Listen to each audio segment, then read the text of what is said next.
ಪ್ರೀತಿಯುಳ್ಳ ದೇವಜನರೇ, ನಿಮ್ಮೆಲ್ಲರಿಗೂ ಯೇಸು ಕ್ರಿಸ್ತನ ಶ್ರೇಷ್ಠವಾದ ನಾಮದಲ್ಲಿ ವಂದನೆಗಳು. ಶಾಲೋಮ್, ನಿಮಗೆ ಸಮಾಧಾನವಾಗಲಿ.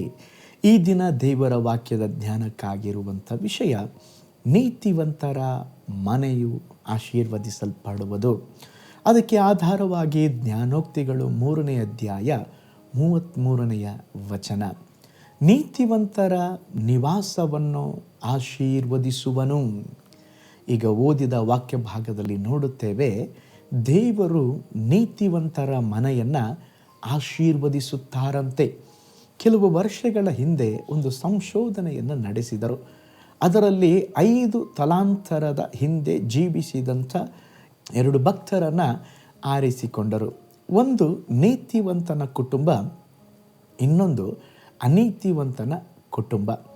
ಅವರ ಸಮೀಕ್ಷೆಯನ್ನು ಮಾಡಿದಾಗ ಆ ಅನೀತಿವಂತನ ಕುಟುಂಬ ಅಥವಾ ದುರ್ಮಾರ್ಗದಿಂದ ಜೀವಿಸಿ ಶ್ರೀಮಂತನಾಗಿ ಜೀವಿಸಿದ ಒಬ್ಬ ಸಂತತಿ, ಅವನು ದೇವರನ್ನ ನಂಬದ ಕುಟುಂಬ, ನೀತಿವಂತನಲ್ಲದ ಕುಟುಂಬ.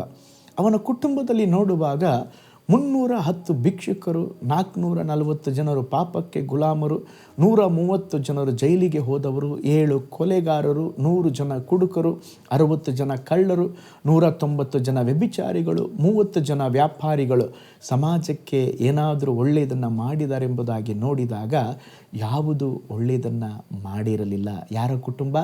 ದೇವರನ್ನು ನಂಬದ ಕುಟುಂಬ, ಅನೀತಿವಂತನ ಕುಟುಂಬ. ಅದೇ ವಿಧದಲ್ಲಿ ನೀತಿವಂತನ ಕುಟುಂಬವನ್ನು ಸಮೀಕ್ಷೆ ಮಾಡಿದಾಗ 300 ಜನರು ಒಳ್ಳೆಯ ರಾಜಕೀಯ ವ್ಯಕ್ತಿಗಳು, 100 ಜನರು ಕಾಲೇಜ್ ಪ್ರೊಫೆಸರ್, 100 ಜನರು ಲಾಯರ್, 30 ಜನ ನ್ಯಾಯಾಧಿಪತಿಗಳು, 60 ಜನ ಡಾಕ್ಟರ್, 60 ಜನ ಒಳ್ಳೆಯ ಲೇಖಕರು, 14 ಜನ ಕಾಲೇಜಿನ ಪ್ರಾಂಶುಪಾಲರು, ಇನ್ನು ಸಮಾಜಕ್ಕೆ ಏನಾದರೂ ಒಳ್ಳೆಯದನ್ನು ಮಾಡಿದರೆ ಎಂಬುದಾಗಿ ನೋಡಿದಾಗ ಎಲ್ಲರೂ ಸಮಾಜಕ್ಕೆ ಆಶೀರ್ವಾದವಾಗಿದ್ದರು. ಯಾರ ಕುಟುಂಬ? ನೀತಿವಂತನ ಕುಟುಂಬ. ಅದಕ್ಕೆ ಓದಿದ ವಾಕ್ಯದಲ್ಲಿ ನಾವು ನೋಡ್ತೇವೆ, ದೇವರು ನೀತಿವಂತನ ಕುಟುಂಬವನ್ನು ಆಶೀರ್ವಾದ ಮಾಡ್ತಾರಂತೆ. ನೀತಿವಂತನ ಸಂತತಿಯಲ್ಲಿ ಸರ್ಕಾರದ ದೊಡ್ಡ ದೊಡ್ಡ ಪದವಿಯಲ್ಲಿ ಇದ್ದರು, ವಿಜ್ಞಾನಿಗಳಾಗಿದ್ದರು. ಓ ಸ್ತೋತ್ರ! ಅವರು ಕರ್ತನ ನಾಮದ ಮಹಿಮೆಗಾಗಿ ಜೀವಿಸಿದರು. ಆದರೆ ದುರ್ಮಾರ್ಗಿಯಾಗಿ, ಅನೀತಿವಂತನಾಗಿ ಜೀವಿಸಿದ ಸಂತತಿಯಲ್ಲಿ ಅನೇಕ ಜನರು ಜೈಲುಗಳಲ್ಲಿ ವಾಸ ಮಾಡ್ತಾ ಇದ್ದರು, ದರೋಡೆಗಾರರಾಗಿದ್ದರು. ಅದಕ್ಕೆ ದೇವರ ವಾಕ್ಯ ಹೇಳುತ್ತದೆ, ದೇವರು ನೀತಿವಂತನ ಕುಟುಂಬವನ್ನು ಆಶೀರ್ವದಿಸ್ತಾರಂತೆ. ಹಾಗಾದರೆ ಕೇಳ್ಬೋದು, ನೀತಿವಂತರು ಯಾರು ಪಾಸ್ಟರ್? ನೀತಿವಂತರು ಯಾರಂದರೆ, ನಾವು ಚೆನ್ನಾಗಿ ಜೀವಿಸುವವರಲ್ಲ, ಯೇಸುವಿನ ರಕ್ತದಿಂದ ತೊಳೆಯಲ್ಪಟ್ಟವರು, ಪಾಪ ಕ್ಷಮಿಸಲ್ಪಟ್ಟವರು, ಯೇಸುವನ್ನು ನಂಬಿದವರು, ಅವರು ನೀತಿವಂತರಾಗಿರುತ್ತಾರೆ. ಪ್ರೀತಿಯುಳ್ಳ ದೇವಜನರೇ, ನಿಮ್ಮನ್ನು ನೀತಿವಂತರನ್ನಾಗಿ ಮಾಡುವ ಯೇಸುವನ್ನು ನಂಬಿರಿ, ಯೇಸುವಿನ ಬಳಿಗೆ ಬನ್ನಿರಿ, ಕ್ಷಮಾಪಣೆಯನ್ನು ಹೊಂದಿಕೊಳ್ಳ್ರಿ. ನಿಮ್ಮ ಕುಟುಂಬ ನೀತಿವಂತರಾಗಿ ಜೀವಿಸುವಾಗ ನೀತಿವಂತರ ನಿವಾಸವನ್ನು ದೇವರು ಬ್ಲೆಸ್ ಮಾಡ್ತಾರೆ. ಇವತ್ತು ನಿಮ್ಮ ಕುಟುಂಬ, ನಿಮ್ಮ ಮಕ್ಕಳು ಆಶೀರ್ವದಿಸಲ್ಪಡಬೇಕಾ?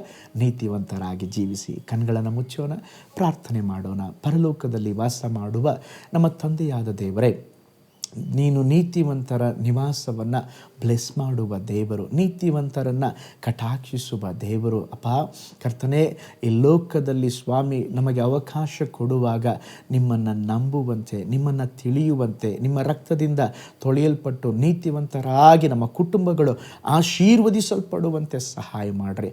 ಆಲ್ರೆಡಿ ನಿನ್ನನ್ನು ನಂಬಿ ಜೀವಿಸುವಂಥ ಒಂದೊಂದು ಕುಟುಂಬಗಳನ್ನು, ನೀತಿವಂತರ ನಿವಾಸಗಳನ್ನು ಯೇಸುವಿನ ನಾಮದಲ್ಲಿ ಬ್ಲೆಸ್ ಮಾಡ್ತಾ ಇದ್ದಾನಪ್ಪ. ನೀವು ಆಶೀರ್ವಾದ ಮಾಡಿರಿ, ನಿನ್ನ ಹಸ್ತ ಜೊತೆಯಲ್ಲಿರಲಿ, ಅವರ ಎಲ್ಲ ಕೆಲಸ ಕಾರ್ಯಗಳಲ್ಲಿ ಒಂದು ಅಭಿವೃದ್ಧಿ ಉಂಟಾಗಲಿ. ಈ ದಿನ ಕೂಡ ಅದ್ಭುತವಾಗಿ ನಡೆಸ್ರಿ ದೇವರೇ. ಸ್ತೋತ್ರ, ನಿನ್ನ ಜನರನ್ನ ಬ್ಲೆಸ್ ಮಾಡಿರಿ. ಪ್ರಾರ್ಥನೆ ಕೇಳಿದ ಪ್ರೀತಿಗಾಗಿ ಸ್ತೋತ್ರ, ಯೇಸುವಿನ ಹೆಸರಿನಲ್ಲಿ ತಂದೆಯೇ, ಆಮೇನ್, ಆಮೇನ್.